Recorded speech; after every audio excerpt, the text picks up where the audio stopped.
Ladies and gentlemen, welcome back to the No Laying Up podcast. Soly here, a little midweek episode with my guy, DJ Pie. How are you, buddy?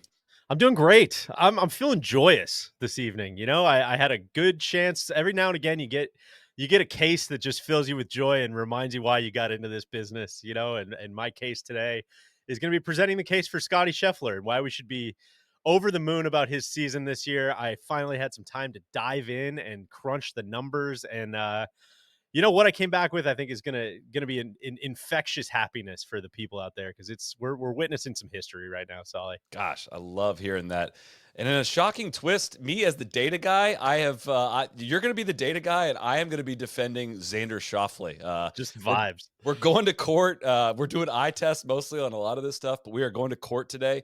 How would you frame it? Is it who had the better season? I Is it how I are we think doing we this? started talking about this a couple weeks ago where we're like, it would be kind of fun. I think maybe after Xander won the Open, I think we're like, you know what? This is kind of a fun conversation. Maybe we should do a little deep dive, like who had a better season, Xander or Scotty. I think we can, each kind of go into our corner and take some notes and see what we come up with. I think we've got footage of your client just red-handed, like paying off the people he's denying pay. This is such an open and shut case. I think, especially now that we've gotten through the illustrious Tour Championship, the most important event of the year, as everybody knows. I think it's an open and shut thing, but I'm happy to hear you out. Wow. So much for due process in this country. This is about so much for innocent until proven guilty. We have a lot to discuss on that. Listen, as golf enthusiasts, we've come to appreciate the tradition of celebrating a round of golf with a round of cocktails at the 19th hole. So we're teaming up with Blade and Bow Kentucky Straight Bourbon because they elevate those celebrations. And I'm going to pour a glass right I now. love it. Deej, I see you've got one as well. It's a little evening recording. It's crafted with the same dedication and skill as the perfect swing. Blade and Bow is more than just a whiskey. It's a testament to craftsmanship and tradition. It offers the opportunity for a refined golf experience on and off the green. What better way to toast to 18 holes than with a signature cocktail at the 19th? The Kentucky Caddy, favorite of fellow Blade and Bow bourbon lover Wyndham Clark, a blend of fresh lemonade, peach tea, mint, and Blade and Bow served over ice. Perfect companion for celebratory moments on the night at the 19th hole. Visit bladeandbowwhiskey.com to discover more about the premium bourbon and savor every moment responsibly. This makes for a great gift. Just awesome packaging, Mhm. awesome bottle. It looks great on the shelf. I've been dabbling a little bit more in this. It's been on a big tequila kick, but I've been reminding myself of how much I love bourbon because the Blade and Bow is that good. The weather's starting to turn here in Wisconsin. It's getting a little cooler. It is. We're Bourbon weather. the third base coach is waving us into bourbon season here shortly. Blade and Bow Kentucky Straight Bourbon Whiskey, 45.5% alcohol by volume. Stitzel Weller Distilling Company, Louisville, Kentucky. Please drink responsibly. Also, want to give a shout out to our friends at One Bar. All protein bars generally taste the same, not One Bars. One made protein bars that are actually delicious with Reese's and Hershey's. Only one Reese's Peanut Butter Lovers protein bar is made with Reese's Peanut Butter. Only one Hershey's Cookies and Cream protein bar is made with Hershey's Cookie Bits. Each co-branded bar delivers 18 grams of protein and 3 grams of sugar. One also has other delicious flavors like birthday cake, maple glazed donut, and blueberry cobbler, which contain 20 grams of protein and 1 gram of sugar. One bars are the perfect protein bar to get you through your busy day, whether you need a quick pickup between meetings or need some fuel to power you through your workout. One bars are the perfect treat. Find all One bars at a retailer near you or Amazon.com. I know we got an important case to get to, DJ. I know we do. We got a little news to get to first. Sure. President's Cup picks came out. The United States, Jim Furyk. They selected Sam Burns, Russell Henley, Max Homa, Brian Harmon, Keegan Bradley, and Big Tone Finau. What's your reaction to this on the U.S. side? I feel like in a case of bad lawyering here, I'm probably going to talk a little bit out of both sides of my mouth, and I'm guessing you can maybe relate to some of this because we kind of had a little bit of this conversation last week on the podcast when we were talking about like who are your captain's picks, who you thinking, and largely I think we were both kind of on the same page with a lot of these. I did not have Brian Harmon on my squad. I know his record was a little better in Rome than I remember. I still can't shake some of those early round I think His Max partner was was kind of Max Homa, who played dragging him very, very well. along Yeah. for to a couple of those points, I believe. But hey, that's the way it goes. These things turn into Wikipedia records here eventually, and that's the way it is. So yeah, obviously didn't love seeing Akshay left off. Obviously didn't love seeing, and this is where I think I get to some of the double speak here is like I love the idea of getting young guys on these teams, trying to, inject some new blood, trying to use these, as we've always said for the last 10 years, as a testing ground for the Ryder Cup, getting these guys team experience, et cetera, et cetera, et cetera. Other than Akshay, there's not a ton of those young dudes really kicking the door down. I mean, Luke Clanton as an amateur is like, I don't know that you Dunlap, can you could say, but Dunlap, you could throw. He numbers hasn't don't really back been it up. great Yeah. second half. So I'm kind of that's where I'm kind of like, man, I'm mad as hell, but also I'm like, I also don't really care, and I think I kind of understand where they're at. I think I'll turn it over to you because I'm sure we feel similarly about JT, which is everybody's on Twitter's kind of favorite person to hate. I think as you and I were talking about, like he's the best recent American team player, like by By a far. wide margin. He made the tour championship. He's had a better season than I think a lot of people realize. And I don't totally get the logic of leaving him off in favor of Brian Harmon, who you tell me, you know, you might have crunched the numbers here. I just don't see him being a big course fit for Bethpage in a couple years. Well, a lot to this. One, I think it's pretty clear with these selections that they don't value this event as a proving grounds for the Ryder Cup. It's just Yeah. not going to be viewed that way. Jim Furyk is the captain. As I understand it, I don't believe Jim is going to be further involved in the Ryder Cup process. I don't think he's planned to be an assistant captain. I think kind of that was the goal with going with Keegan Bradley and John Wood and Webb Simpson and what they're doing as a younger crew, cycling some guys out from a different era. So this is Jim's thing. He has, I'm not saying that Jim went rogue here on this, but like I just they view it separately. It's very It clear to me. doesn't seem like Yeah, it's part of a larger scheme. exactly. Which I thought it was supposed to be the whole task force and all of this stuff, and maybe that is the case. I think I'll start with this where I think how they landed with this team is I think they are going course fit driving accuracy. I think that is I don't know enough about Royal Montreal to fully state that this is a great course fit. Never been there, don't really know a whole lot about the golf course, but that's the only lens if I really like squint my eyes and look through to see what they've done here. Other than just the obvious factor that they just went 7 through 10 off the or 7 through 12 off the points list, which as I've been very consistent on since I think back to 2015. I think the points list from both sides on how they do it for the Ryder Cup and Presidents Cup is stupid. It's not how you do it. It's have you looked into how they actually do it? By the way, It's been a while. It's it's been a while. FedEx Cup points. It's like Yeah. weighted FedEx Cup points, which kind of hilarious in a lot of ways. It's more of a cumulative stat more than it is like your averages or your expectation or anything like that. And so it's hard for me to get super worked up. I just can't pretend to care about the President's Cup that much. Your tweet kind of rang very on the nose for me of like, if it's going to be the U.S. minus Brooks and Bryson versus the internationals, except Cam Smith, except Joaquin Neiman, except all the live dude. Like, I don't really know what this competition is. Where I struggle is I get a lot of flack from people on like, oh, with this guy, it's all about the data, or with this guy, it's all the eye test, or with this guy, it's all about the record. When like any rational person could come to the conclusion that these are all like focal points of the conversation, right? I do not advocate for printing off the top 12 of the data golf rankings and say put that on a team. My thing that I've been extremely consistent on is like you are building a team and the effects that your picks are going to have. This is again a kind of something in the category of benefit of the doubt here is like a Sam Burns pick might make a ton of sense to pair with blank. And maybe that's Scottie Scheffler, and maybe that's not just because they're best friends, but they might pair really well because of this. And if picking him is going to mean you're going to need to pick blah blah blah, and the downstream effect of all of this coming together into a team is what you want. And something the U.S. I don't think has done very well in the past and doesn't seem to have gotten right. Again, backtracking though, do I think it's an extremely wild coincidence that 7 through 12 on the points list got picked and it happens to be the best formulated team the U.S. can have while leaving JT at home, who's 17, 7, and 4 in team events, has had a better season than he had for the Ryder Cup last year and got the pick. And I mean, if you're avoiding a guy who's not playing well, Max Homa does get a pick. Obviously, Max has a great record in the two team events that he's played in, but I looked this up. JT has played in 6 team events, 3 Presidents Cups, 3 Ryder Cups. He's had a winning record. He's been a positive addition to the team 5 times. And the only time he hasn't was 2023 in Rome, where he went 1, 2, and 1. Also, If he's 31.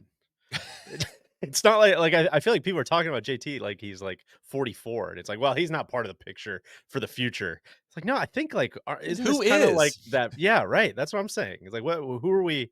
That's where again I go back to like my first point of kind of talking about both sides of my mouth, where I'm like, all right, if Akshay or Dunlap or Clanton or whoever, like I don't know, it just seems like those guys are going to have to kick the door down a little harder than than they did if I'm gonna get really upset about it, but at the same time, like, yeah, it's not making me feel super warm and fuzzy, and I'm kinda with you where I'm like, I am down to pick.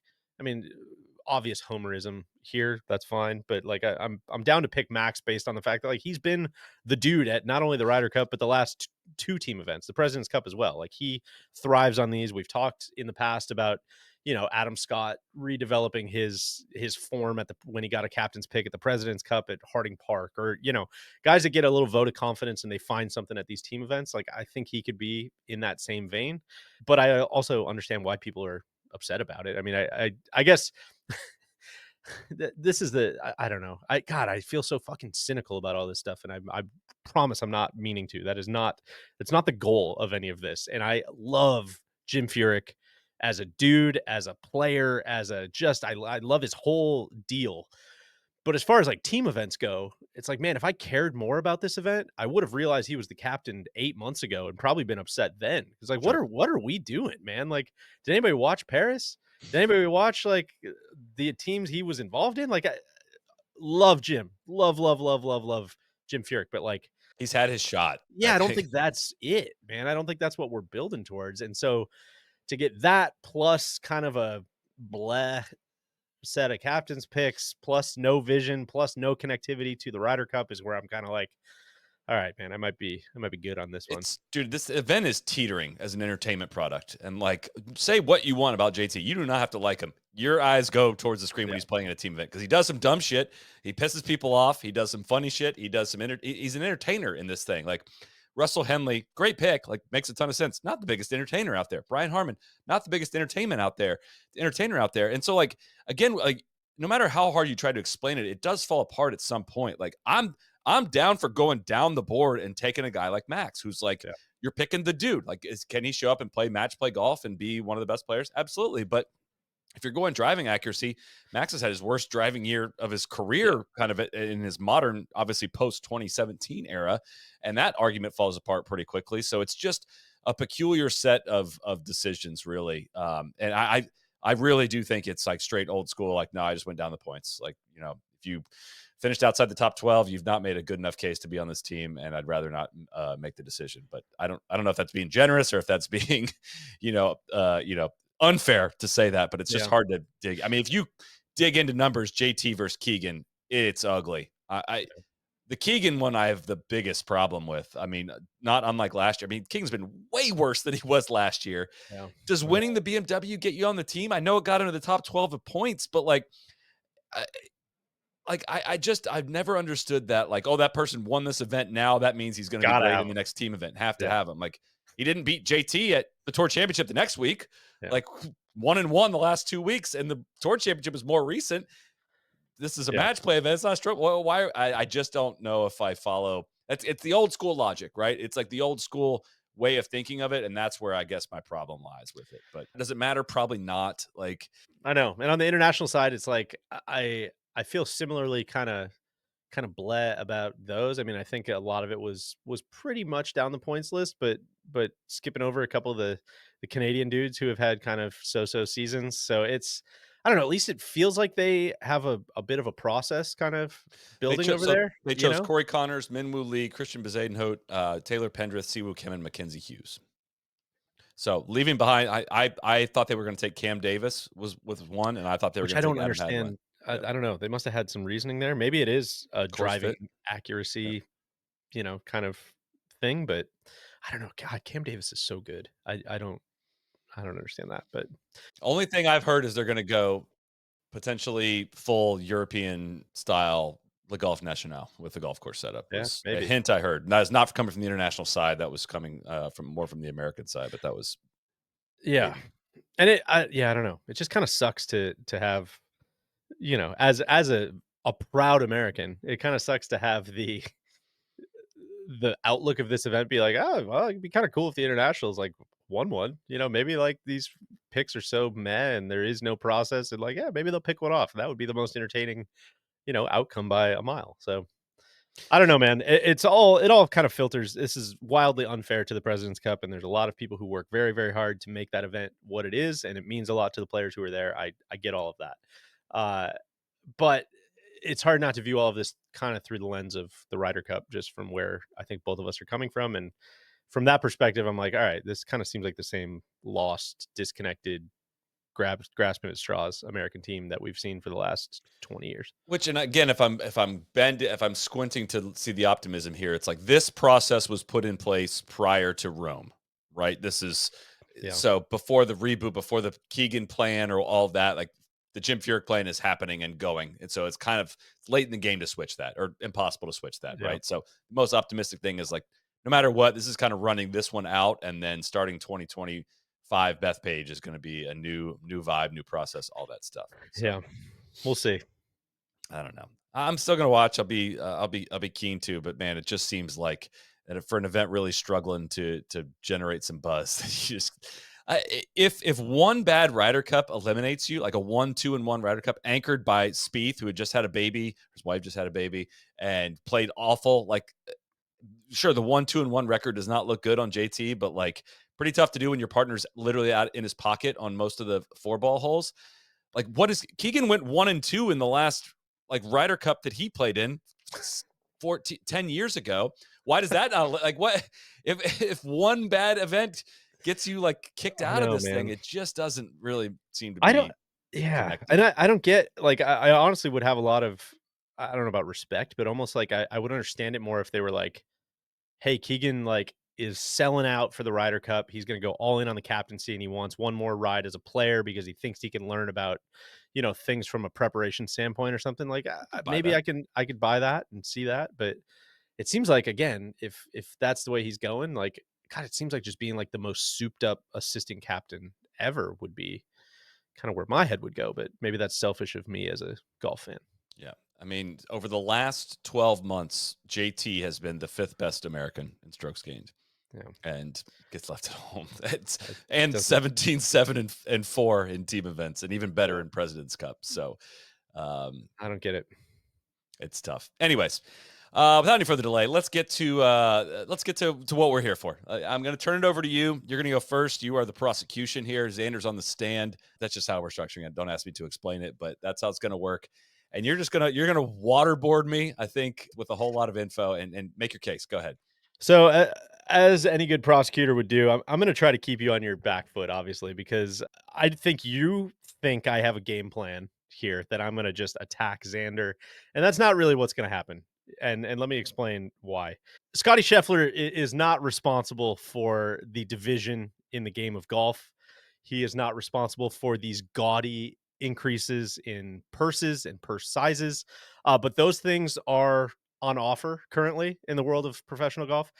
And he just took advantage of the moment in a way that I think you could argue no player in the history of the game has ever done. This is a pretty singular moment for somebody to smash all the windows, grab all the bags, and I think Scotty just did that. And when I say like almost no other player has ever done this, I'm obvious that it's obvious the comparison we're making here is not to Xander Schauffele, who I honestly don't even think is like in this conversation. We're talking about a comparison to Tiger Woods here. So you can present the Xander case where we're focused on. My team is focused on, honestly, like we're focused on Tiger. We're on to Tiger. We're on to Isleworth at this point. And let me just kind of set some historical context for what we're talking about here. Solly, what do all of these men have in common? Okay, listen closely to these names: Curtis Strange, Mark Brooks, Tommy Armour III, John Daly, Bernhard Longer, and Greg Norman. I don't. What those guys have in common is that you would have to pool together all of their career earnings to equal the amount of money that Scottie Scheffler made just this year. Oh, inflation though, Deej. Inflation's Of out the course.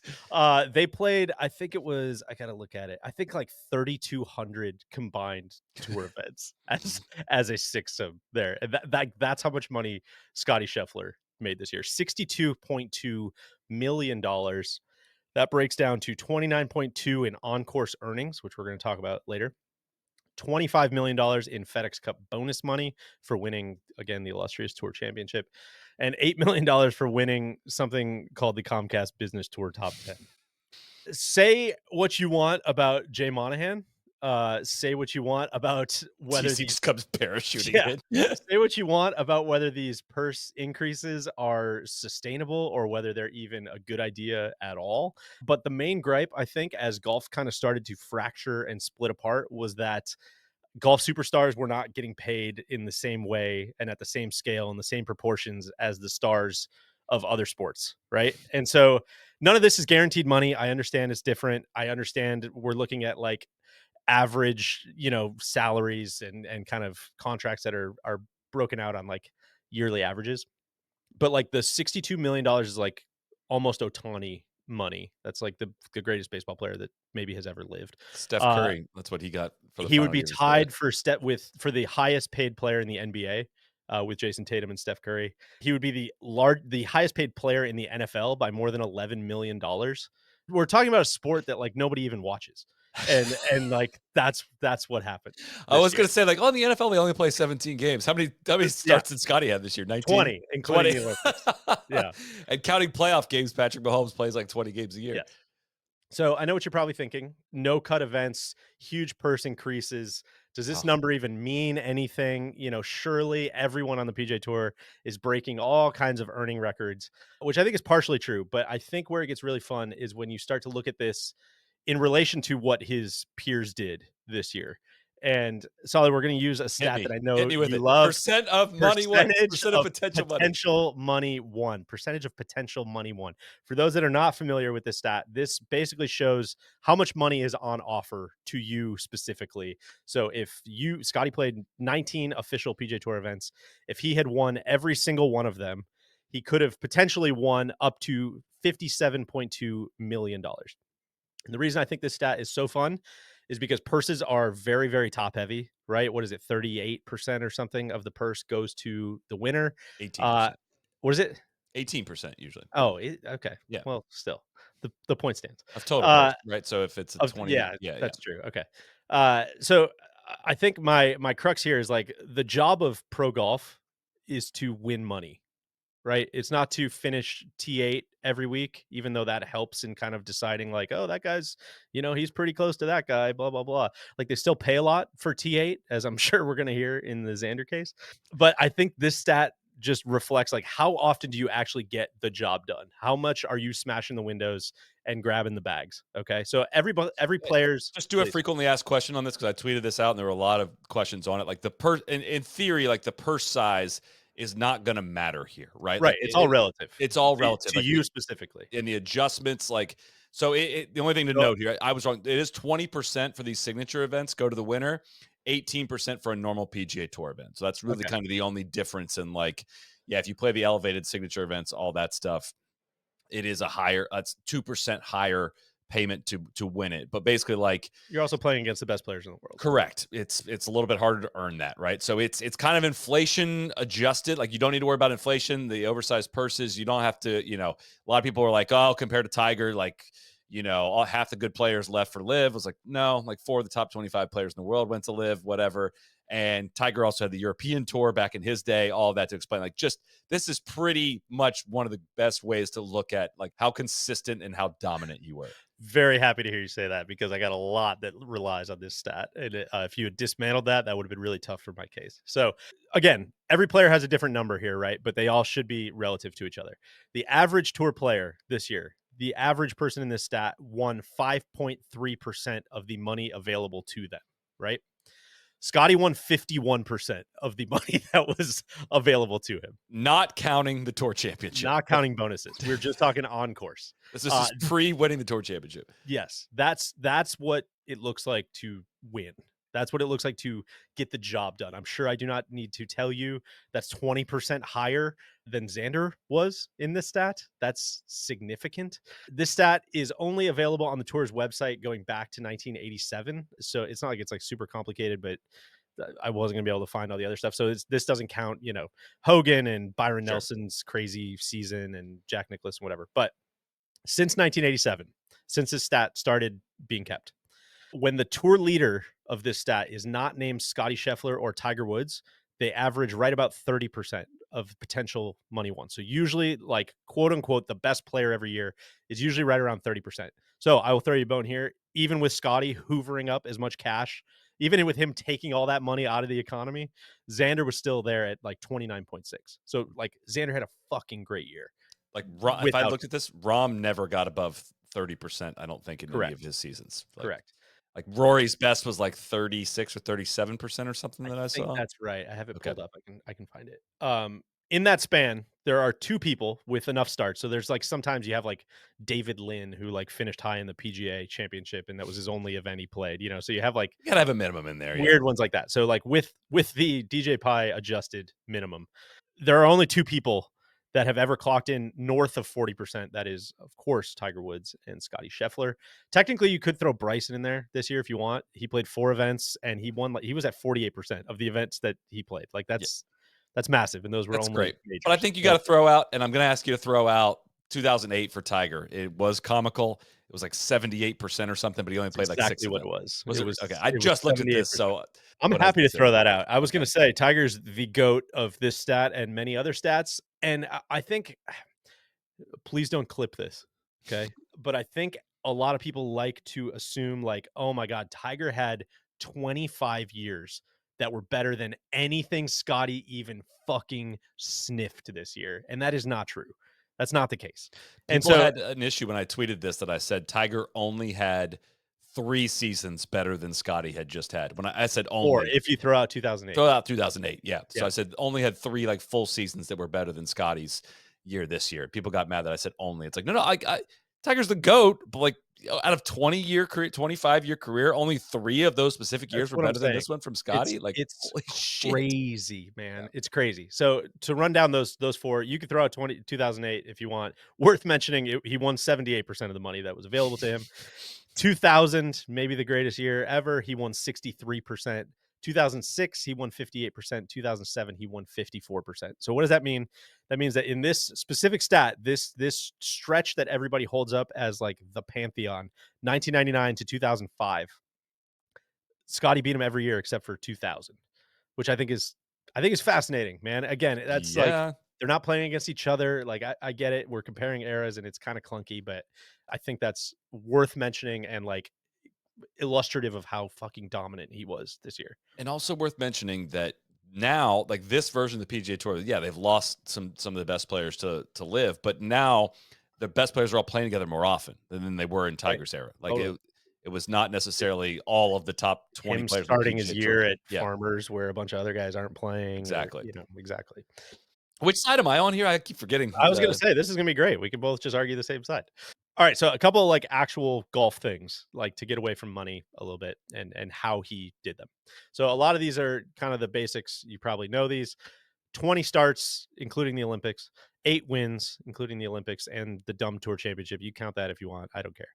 Average finish was about T7 at those 20 starts, which is bananas. Take out his 2 outliers, kind of the BMW and the US Open, where he had kind of clunkers. Average finish was 4th in the other 18 events. That's, again, bananas. Only finished outside the top 10 3 times. Yeah. Do you want me to say that again? Only finished outside the top 10 3 times. His winning percentage in official PJ Tour events, to keep it apples to apples with Tiger, almost 37%. Again, since 1983, there are only 4 seasons that have been better than that. Tiger in '06, 2000, '07, and '99. No one else has ever even sniffed that. I think VJ in his 2004 stretch was somewhere around like maybe 30%, 31%, something like that. The only kind of barbs I'm going to throw, him and Xander played against each other in 17 tournaments. If you counted those like head to head rounds, so like they're both playing the same tournament on the same Thursday, who played better? Scotty's winning percentage was like 550 against Xander. Like it was close, but again, like Xander had a player of the year type of year, and Scotty was just like markedly better than him on a day to day basis. Cumulative score in those events, Scotty was like almost 30 shots better than Xander across those 17 tournaments. That's honestly closer than I thought it would be. Yeah, same. A lot of that is like, I mean, And you can throw that back in my face later that, a lot of those important head-to-heads were at the majors, but I'm sure we'll get there later. Walking right into my Yeah, trap. exactly. God, I gotta stop, entrapping myself here. All right, so let's get just a little bit more granular. I'm gonna try to put this in, I wanted to put this in your language. Let's be the data boy here.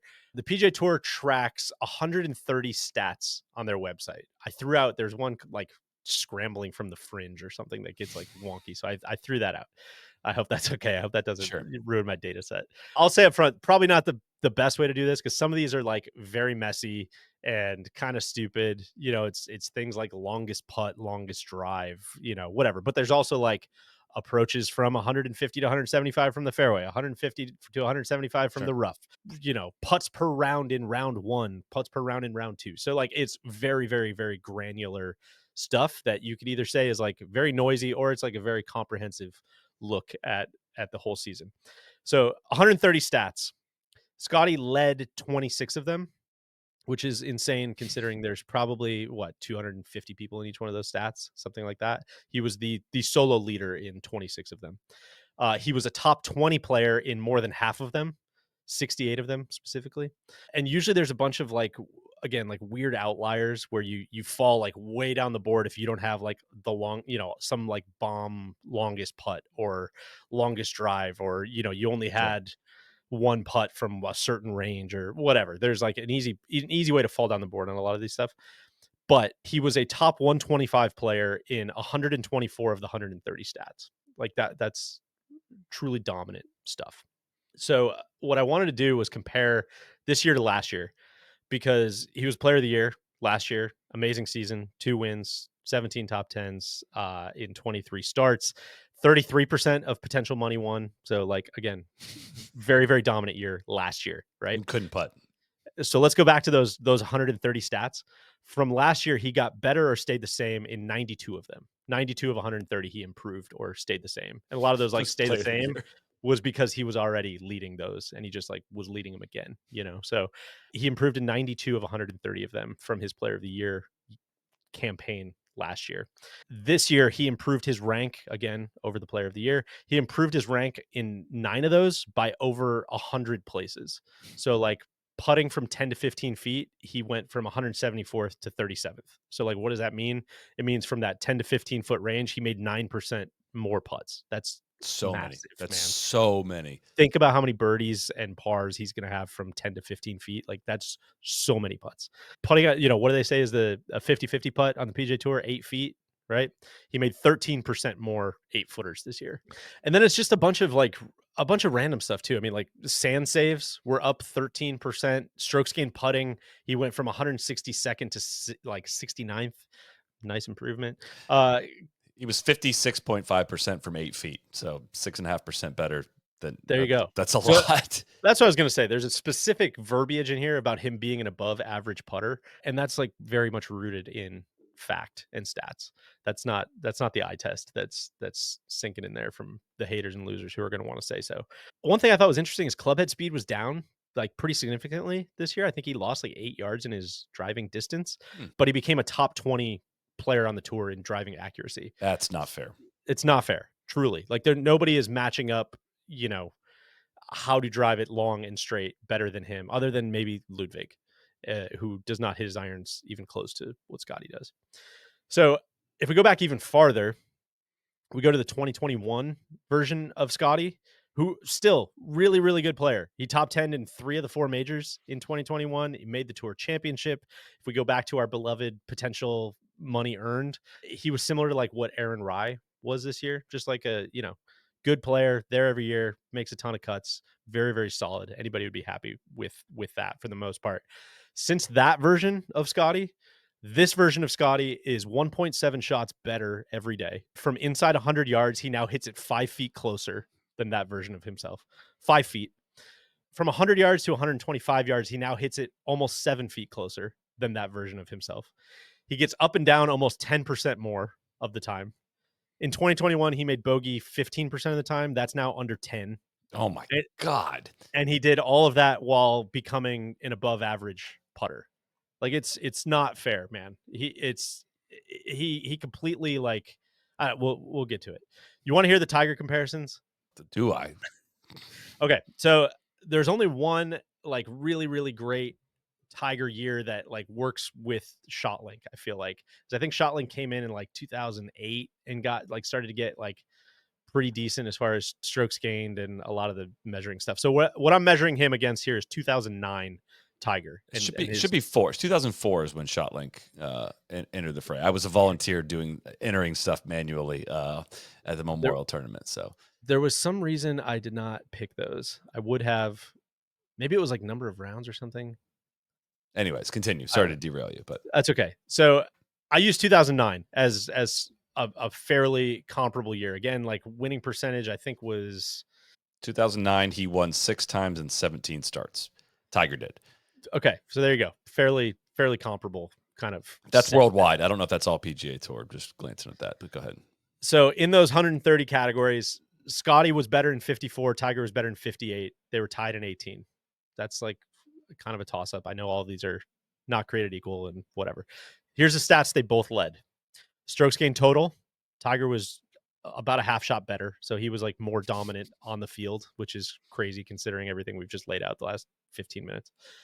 Strokes gained tee to green. Scottie was better here. Strokes gained approach. Tiger was a hair better from an iron perspective. Approach from 150 to 175. Scottie hit it a foot closer to him in that closer than him in that range. Scoring average, both adjusted and actual, Tiger was actually like a half shot better, which is a ton. That's crazy. Birdie average, Scottie has averaged more birdies though than Tiger.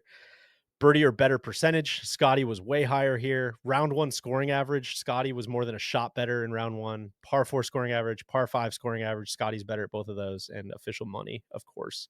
Scottie was also better putting from 15 to 20 feet. He made almost twice as many of these putts as this year as Tiger did in that range in 09.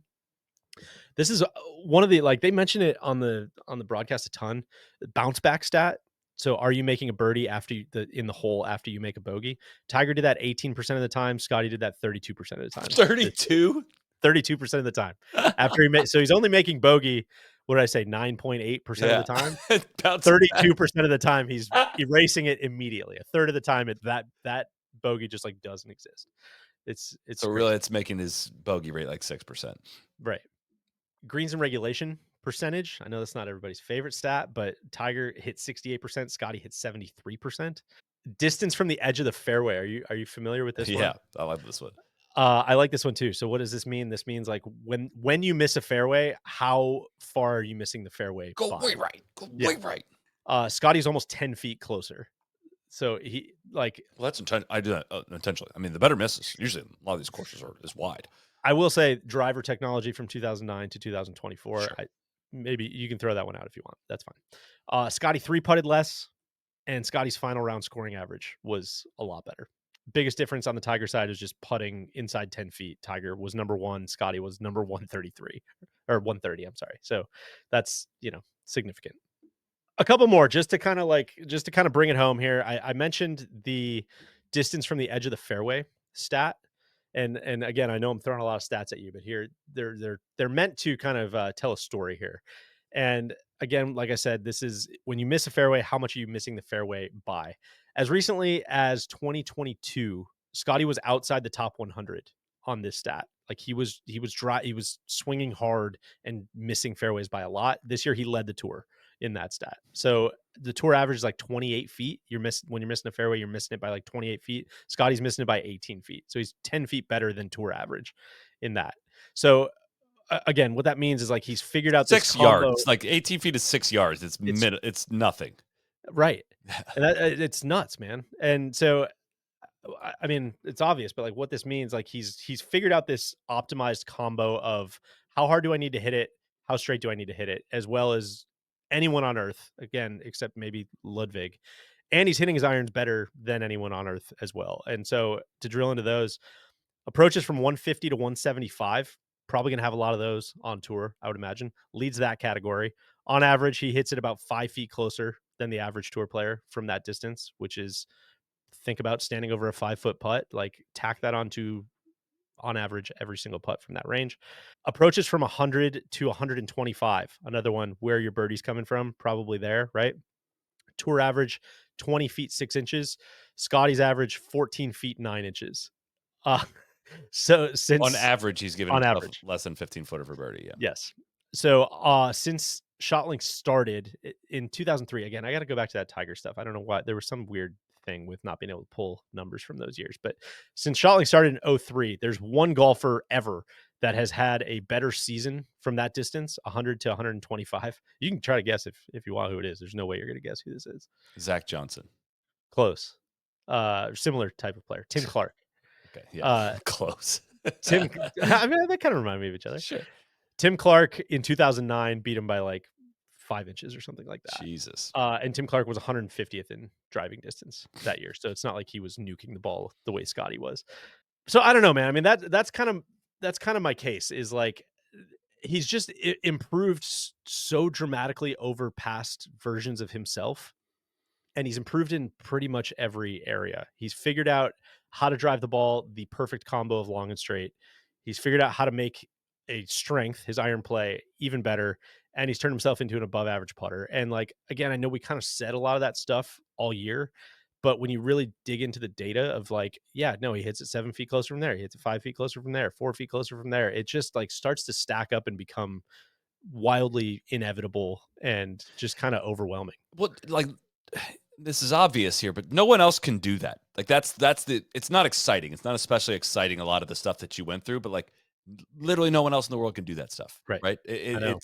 It's not done in the sexy way that Tiger did it, but like that is the comp here. And again, like he's going to fall short to Tiger comps. He's got to do this for a lot longer if we're ever going to get He's going to there. fall short to a few Tiger comps. That's, I think, maybe my overarching point is like, yeah, man, 2000, like Tiger was a lot better.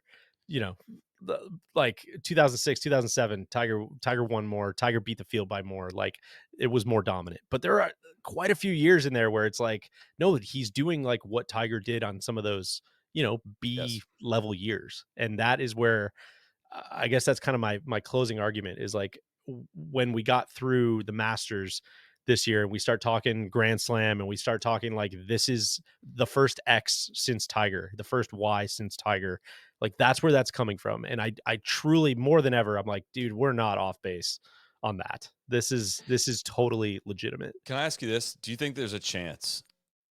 Can Scottie be the third best player of all time? Yeah, I think so. Right? I mean, it's like You have to win a ton of fucking majors. yeah, it's true. But it's like we've said this with Rom, we've said this with Hovland, kind of sort of to an extent. It's like a lot of these players do everything well to where it's not like honestly, man, I know we recorded a big Rory pod today. I don't know if that's come out yet or not, but Has not. like looking back on a lot of those years, it's like, yeah, he had some really good iron play years. He had some really good putting years, but like the thing was the driver. And it's like, okay, that's clearly where the, advantage is coming from. And it feels like a lot of the rest of golf has kind of caught up to that skill. They don't drive it quite as far. They don't drive it quite as straight, but like they've closed that gap. It's a lot of long drivers. It's like And I'm like, man, golf is like, selecting the long drivers. Scottie has a gap on like in a lot of these different facets. It's not like he's just like, no, he just drives it farther than everybody. So that's how he keeps winning these things. Shout out like Bryson. I know Bryson does a lot of things well too, but not quite to this level. So I guess where I'm coming from is like whoever that third best player is going to be is either going to have to be so fucking dominant with the driver, which we kind of thought Bryson, when he won at Wingfoot is like, God, maybe that's what like modern golf looks like. Maybe somebody will be so dominant that they turn into that person. But I think what's more likely is like, no, it's just gonna be somebody who does everything well and drives it far enough to be the dude. So like, who knows? We haven't really seen him go through any injury stuff. Who knows what goes on with the neck? Who knows what goes on with being a dad? Who knows what, how he handles that stuff? I know we can be prone to hyperbole here, but like, I don't think it's controversial to be like, obviously of the people doing it right now, like, yeah, he's the guy that has the best chance. I think Phil is the best, probably still the better comp, accounting for likely regression in some kind. I don't know if he has a level above this. I'd be surprised if he does. Like that would be disrespectful to this past year to say I think he can get even better. But I don't think you're carried away, man. I'm happy that somebody is on this with me of like, he's fucking believing this, because it's a little tiresome to do the Scottie stats after every week, but like, man, we're witnessing it right here, right in front of us. So, do you have anything else before you bring your case to a conclusion? I got a couple superlatives, but you want to do those now or later? We can do that later, I think, Okay. unless All you right. if you're ready. No, we'll do We're that gonna later. we're gonna talk a lot of majors. We're gonna talk a lot about that. You knew where that was going. Of Sure. course, who could forget the duel between Bryson and Rory down the stretch of the 2024 U.S. Open, and who among us is going to want to try Bryson's shot from the bunker to see if they can get up and down? The beauty of Pinehurst is that you can recreate those moments with a gallery up on the veranda watching you, adding your own pressure. Don't forget, just a couple of months before the U.S. Open reminded everyone what kind of a gem number 2 is. Pinehurst opened a brand new course, Pinehurst number 10. It opened in the spring of 2024, designed by Tom Doak. It features dramatic elevation changes, natural sandy areas, and remnants of an early 20th century sand mining operation. Just wait till you see the 8th hole, which you guys immediately sent pictures of our Slack right into as soon as you saw it. Golf Digest said at number 10, there are holes out there unlike anything else, not just here, but anywhere.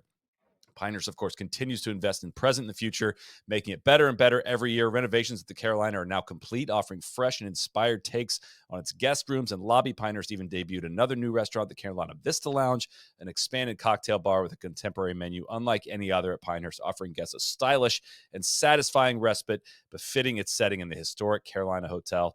Looking back, just between the two most recent U.S. Opens, 2014 and 2024, it's been a huge era of evolution for Pinehurst. They opened the Cradle Short Course. It's been wildly popular. They redesigned Pinehurst number 4. They got consistent praise for the Pinehurst Brewing Company. I could keep going. Check out Pinehurst. You guys know all about it. There's so many incredible offerings, and they continue to evolve there. It never stops getting better, and that is definitely to be the case in 2025. So get on it. Book your trip now. And I think going back to what I was kind of saying, the one thing from Scottie's season you might be able to replicate is his performance at Pinehurst. There you You go. know, you can go out there and hit it all over the joint and try to make some birdies from the pine straw. Like, how cool is that?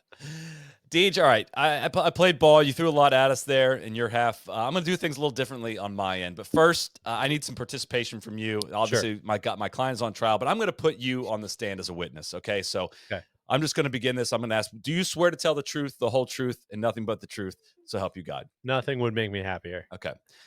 DJ, on September 9th, 2007, the New England Patriots opened their season. Do you remember who they played that year?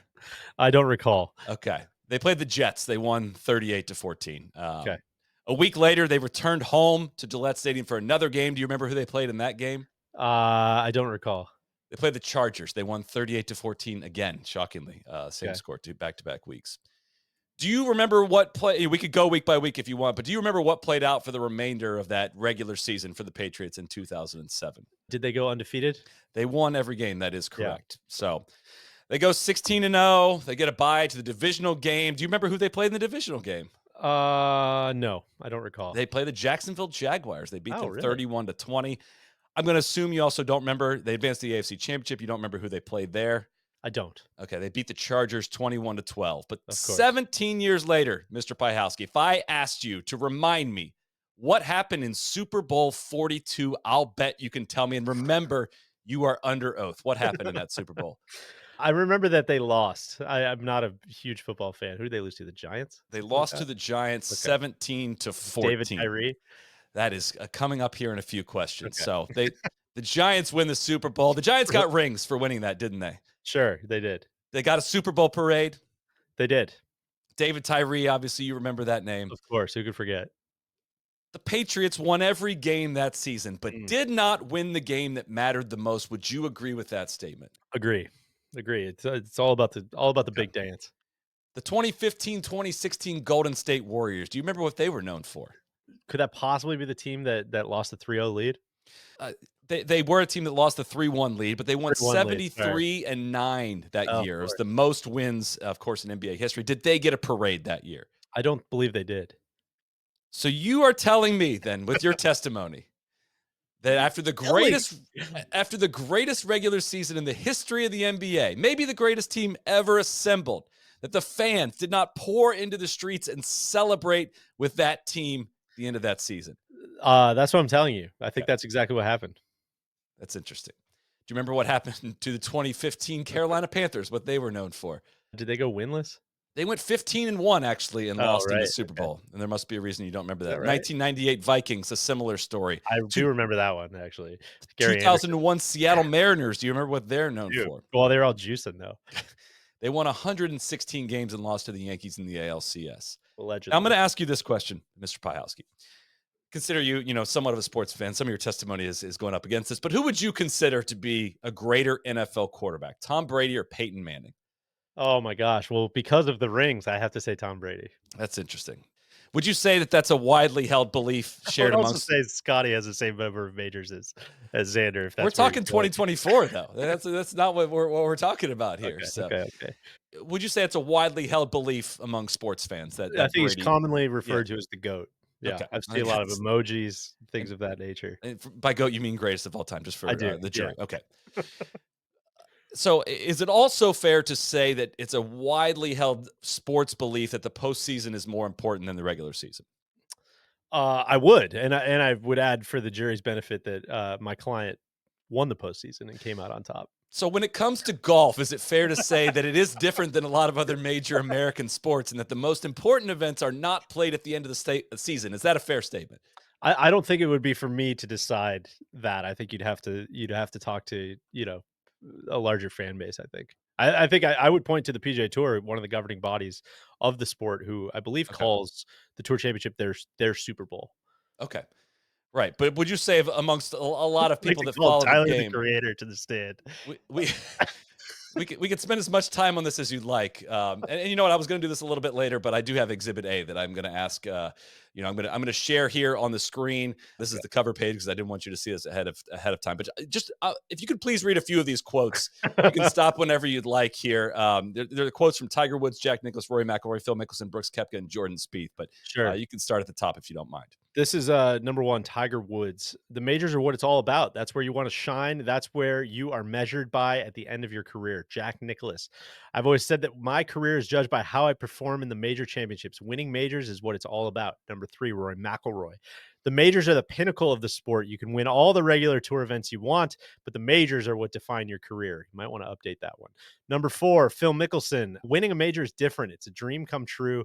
I'd trade a lot of my wins for another major championship. I'd make him an offer. I'm sure he would do that. Number five, Brooks Koepka. The majors are what gets my attention. It's where I focus. It's what drives me. I want to be remembered as a major champion. And finally, number six, Jordan Spieth.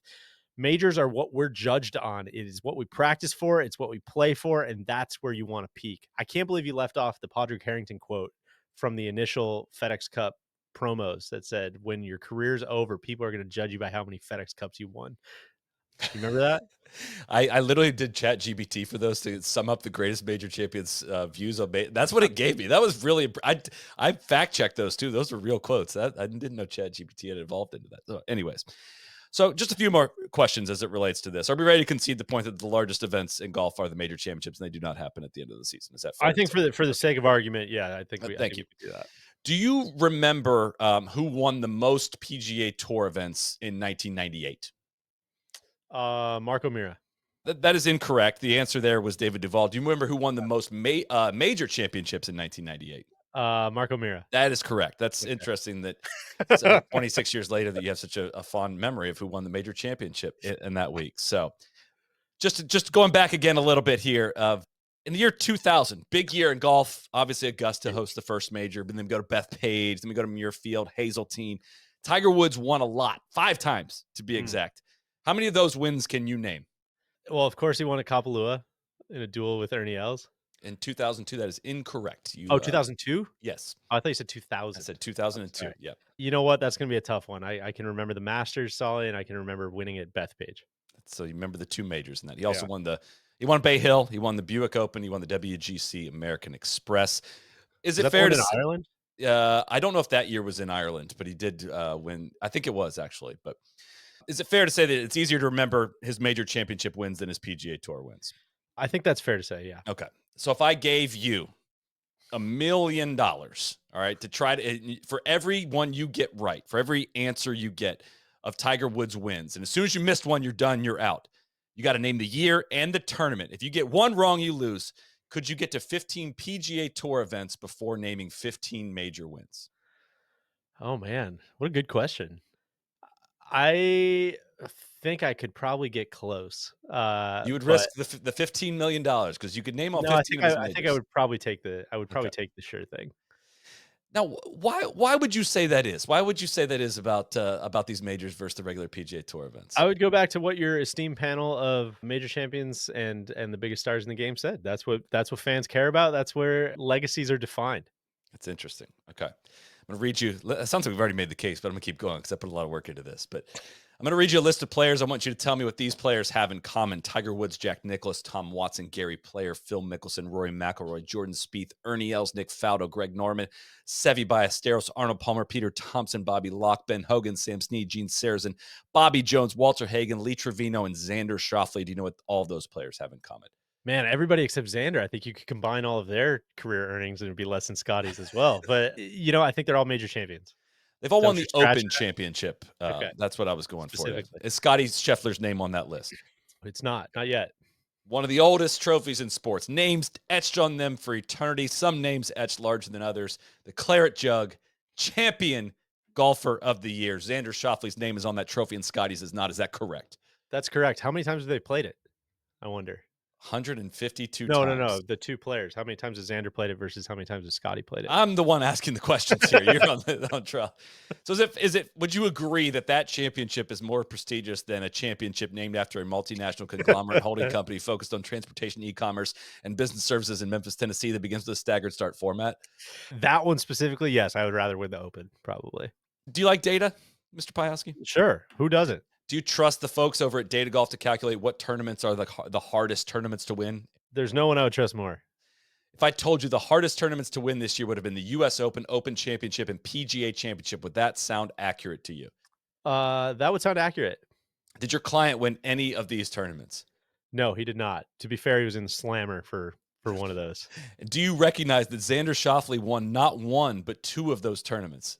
I do. Did you intentionally leave the Masters off of this list? It was not ranked as one of the even top four hardest tournaments to win of the past year because I believe Players. Masters has a limited field and a lot of past champions playing in that Okay. are not as competitive. So, can you tell me also in this modern era of golf what makes these major championships particularly unique compared to say 2001, 2021 and prior?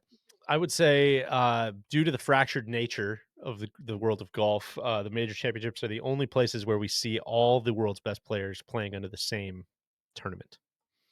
Do you consider as a fan and a traveler yourself, do you consider the link style of golf to be an exacting test of golf and a worthwhile test of golf?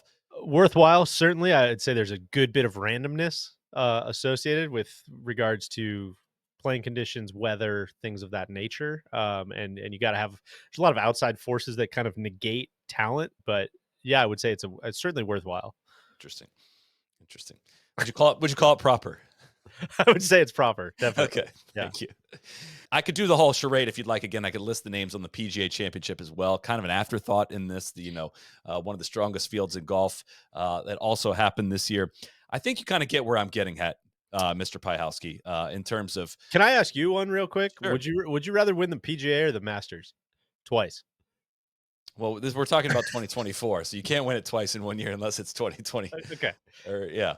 I'm refusing to answer the question. Noted. I think there's a lot more that comes with winning a Masters than compared to a PGA Championship. I think would be my answer to that. Did Xander win the long drive this year at the PGA?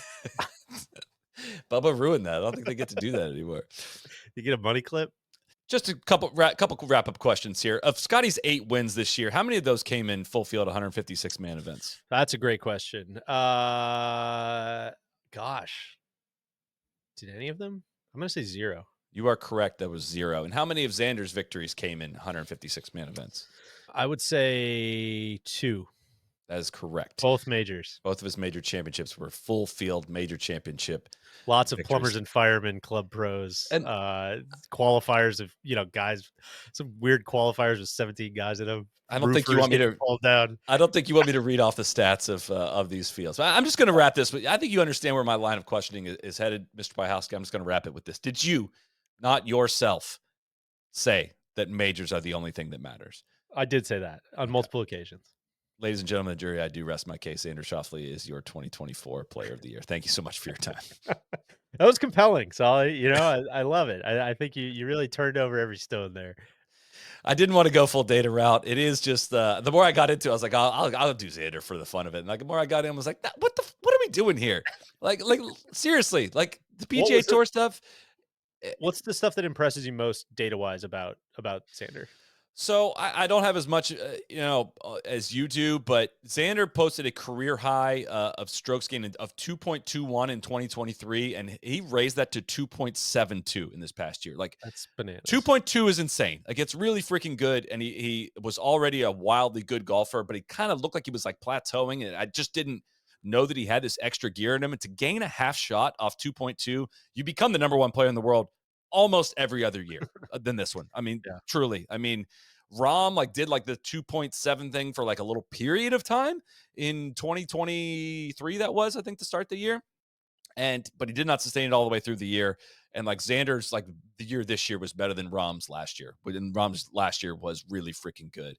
He doubled his strokes gain off the tee this past year. He was the fifth best God. driver of the golf ball in strokes gain off the tee in all of golf. Or I'm sorry, when I say all of golf, that is PGA Tour golf because we don't get strokes gain data by component on the Live Tour. He's the third best iron player, the fourth best short game, and the third best putter. He's top 5 in all 4 components of the game. He averaged 183.25 miles an hour off the tee this year, 10th on tour, faster than Big Tone and Cam Young. That's up 4 miles an hour from last year alone, up 5.3 from 2022, up 6 miles an hour from 2021, and 7.5 miles an hour from the turn of the decade from 2020, like less than half a decade ago. He's up 7.5 miles an hour in ball speed. Jesus, man. That's nuts. It's just wildly, wildly impressive. And I think it is like worth again, you add up all of Scottie's components and they are better than Xander's, but like part of me does wonder when it comes to major championships, if this version of Xander Schauffele sustains, which is a big question. Like again, same reasons like I would not expect Scottie to repeat that year next year. Like hopefully after 10 years of doing this podcast, we've learned our lesson on like the Morikawa thing. It was brief and it's not been the same since then. Like the Spieth thing was obviously brief and it's not been the same since then. Rory's had really sustained success, but like these huge outlier years do not indicate the same level of success in the next year. Like it's just, we've seen too much of it come and go. But if that is the case, I wonder if Xander's putting skill being that much better than Scottie's is going to play better in major championships, Yeah. because I think that major championships are asked, and maybe throw Augusta out of that, right? Obviously, Scottie has shown a great fit for that golf course, and he,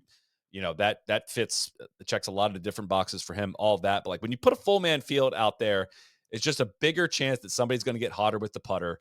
And it just seems like there's no, if there's any chink in the armor when it comes to Scottie's ball striking, he's not going to win, right? He doesn't win with less than his best ball striking. Whereas, dude, Xander just freaking gets it. He gains 0.7 of a shot per round with a putter. That's so unfair for a ball striker of that quality. Like Scottie's just barely above average since the mullet, and like Xander's one of the best putters in the world. The mullet. He was not far away from switching to a mullet as well. I think for an exorcism on those greens, like he doesn't like straight up like doesn't ever lose strokes in a single tournament. He lost 900ths of a stroke at the Tour Championship. The most recent event before that he actually lost strokes on the green was below average for one single tournament was Pebble Beach when he was negative 0.14. Which Like are weird greens, like in the first place. Yes, I mean Farmers, he struggled on the greens and he finished T9 also, but like he had 4 total tournaments this year where he was even negative, and only one tournament where he was actually like a bad putter this entire year. Like it's insane. On top of like being way above average off the tee, way above average with your iron play, and an excellent short game. Like again, he's not superhuman with the irons like Scottie is, but he is like just a kind of a freak, and I just don't want that to be lost in this year. I think there's also something to be said for like all the data stuff makes perfect sense and illustrates exactly what I think both of us have seen this year as far as a leap goes. But I think there's something interesting about when that leap comes just from a vibes and scar tissue and that type of perspective, right? Where like if you look at if I'm moving my hand and like charting Colin's career. Like he's the hottest shit in the world in college. He comes out on the tour where he's the hottest shit in the world. He wins 2 majors and like he is here before he finally like gets punched in the face. And now kind of has to like dig himself out and it seems like he's doing that and he had another good year and like probably will have a good year next year too. But I think there's something to be said for kind of like digging yourself out of that hole after you've already gotten a taste of what it's like to be the best player in the world.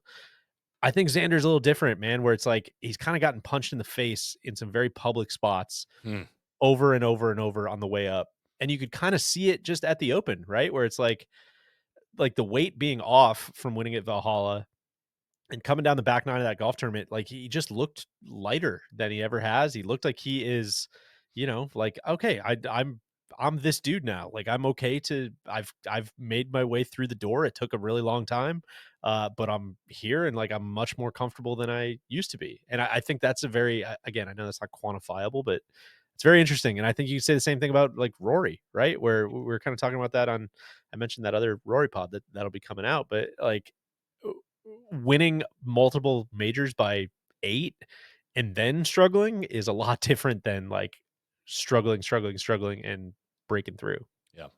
Well, it's also like, first of all, I just want to show you a quick like shot of his like I know, profile it's of a like the joke. perfect like if you're watching this on YouTube, like his just go to his PGA Tour stats page and it's like a perfect pentagon of like just being Yeah. at the extreme edges of every single skill group. But there's like the one like place there's room for improvement on is like his iron play from 125 to 200 to 200. He's like ranked 63rd, 54th, 51 in those little 25-yard buckets. Like that can improve, right? I mean, that's not bad, but like he can be better. He's driving it as if you're going to drive it into that range, like you could be tighter with your dispersions on some of that and Which make a big leap.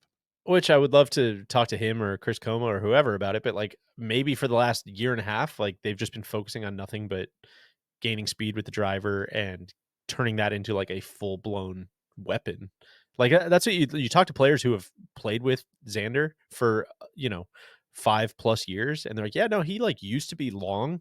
Now it's like, man, why are people not talking about how Yes, freaking long he is?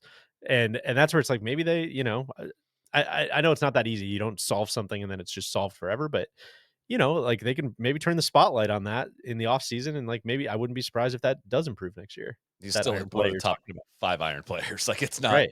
and look, that PGA Tour stats are not the best because they don't adjust for field strength. Yeah, So like it flattens all of the events and that's why I use data golf for a lot of that stuff. And like you can even do that for approach buckets and all that. So it might spit out way different numbers than that. I was pulling that off the PGA Tour website. But I kind of started this a little bit as a bit of like I'm gonna defend Xander when it's kind of undefendable, but like I did pull back to think like I, I Scotty's going to have to win a lot of majors.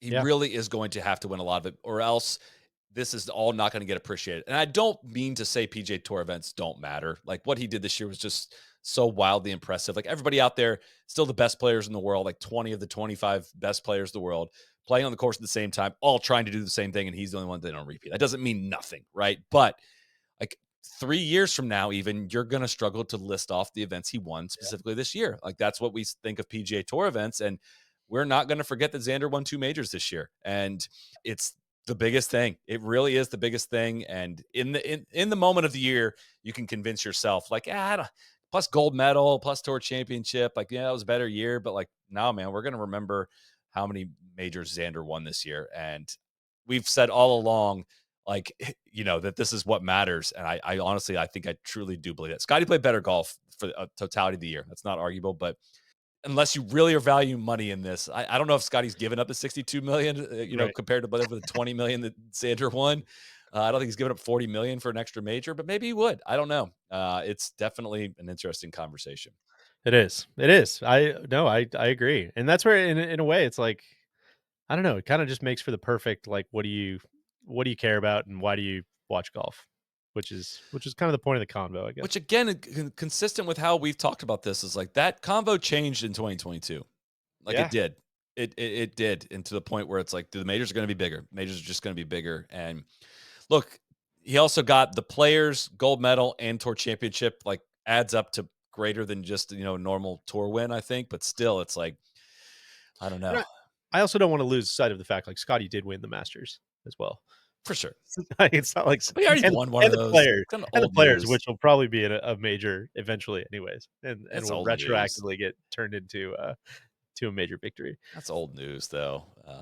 Yeah, he did win it in very impressive fashion. But who are you taking for more major? If you had to bet on who's going to win more majors in 2025, Like, Scotty, but it's close, man. right? It is close. Like I know. I just got done, breathlessly like till I was red in the face talking about how good Scotty is, and he is. But like you're totally right about Xander, man. Like what what golf course is that perfect pentagon of skill sets like not going to play?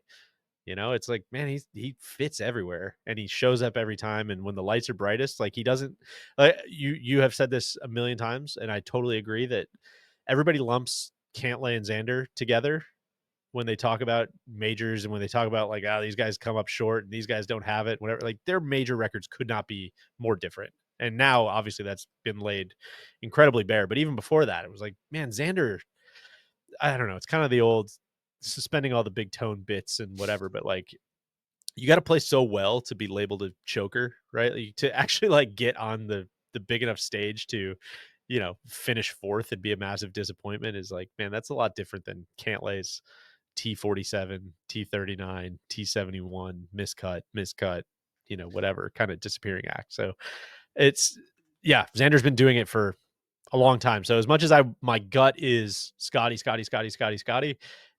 it is close, man. I don't know. I'll give you this little trivia question. Cantley's played 31 majors, Xander 30. So just call it the same. How many top fives do each of them have?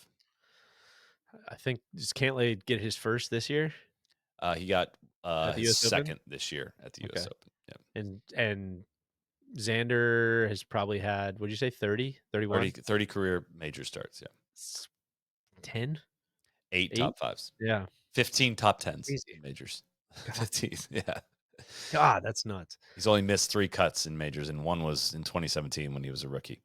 Who's your take? Should we just put it on the record now? Get a little you can make up for your Reds losing It's the season series and let that $50 ride? it's hard. It's hard I mean, it's hard to not think that Scotty's going to start the year up 1-0, right? That's kind of like I would still clearly give Scotty the advantage at Augusta. Um, But Xander's like maybe the best US Open player ever, right? And he hasn't even won that one yet. It's like a weird like he shows up every year at the US Open.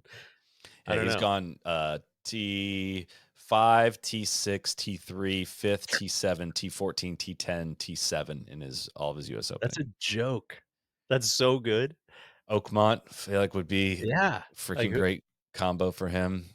I feel like you gotta take Xander. I think I do. I think I do got to take Xander. Alright, I'll take Obviously, Scotty. 1-1 or 0-0, it's a push. I And think I yeah, think we should do $50 for every major they win okay, to the other person. okay, Deal? I can get down with that handshake on Alright. that. What better way to conclude this? I think so. You got Anything any else before we wrap?